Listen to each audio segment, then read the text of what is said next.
Political কমিটমেন্টের জায়গা থেকে নির্বাচনী সমঝোতার বিভিন্ন পর্যায়ে আমাদের জোটকে আমরা অ্যাকোমোডেট করেছি, মূল্যায়ন করেছি, আমাদের সম্মান দিয়েছি। তার সাথে এই নির্বাচনটা হয়েছে জুলাই বিপ্লবের প্রেক্ষাপটে। রক্তাক্ত অভ্যুত্থানের উপর দাঁড়িয়ে আছে আজকে বাংলাদেশ এবং আজকের জাতীয় সংসদ। সেই জায়গায় আমরা দল এবং জোটের ঊর্ধ্বে উঠে শহীদ পরিবারদের প্রতিনিধিত্ব করার জন্য উত্তরায় যে শহীদ হয়েছিল শহীদ জাবের ইব্রাহিমের মাকে আমরা এখানে মনোনয়ন দিয়েছি। ওনার নাম হচ্ছে রোকেয়া বেগম, উনি এখানে উপস্থিত আছেন।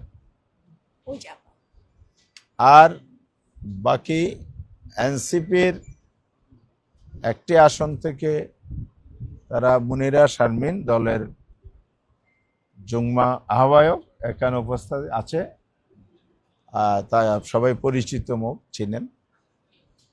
আরেকটি আসন আমরা এনসিপিকে, আমার পাশে যে দাঁড়িয়ে আছে ডাক্তার মাহমুদা মিথু, সে জালকাঠি 2 থেকেই জালকাঠি একেই নমিনেশন সাবমিট করেছিল। আমরা সেই সময় সমঝোতার যে ফর্মুলা ছিল সেই জায়গায় তার নমিনেশন প্রত্যাহার করা হয়।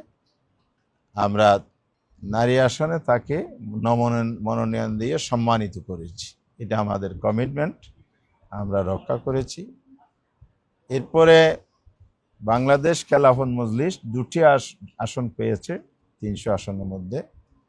সরাসরি যে নির্বাচন, তো রেশিওতে আসে না, তারপরেও আমরা 11 দলীয় জোট হিসাবে আমরা জামায়াতের পক্ষ থেকে বাংলাদেশ খেলাফত মজলিসকে একটি আসনে নমিনেশন দিয়েছি। মাহমুদা হাকিম উনি প্রকৌশলী, তাকে আমরা নমিনেশন দিয়েছি। আর আমাদের অন্যতম শরিক দল জাগপা জাতীয় নির্বাচনে সরাসরি নির্বাচনে অংশগ্রহণ করার সুযোগ পাইনি।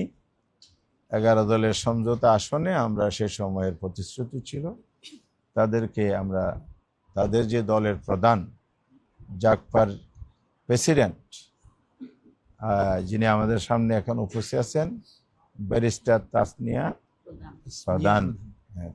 প্রধান এখানে উপস্থিত আছেন, তিনি মনোনীত।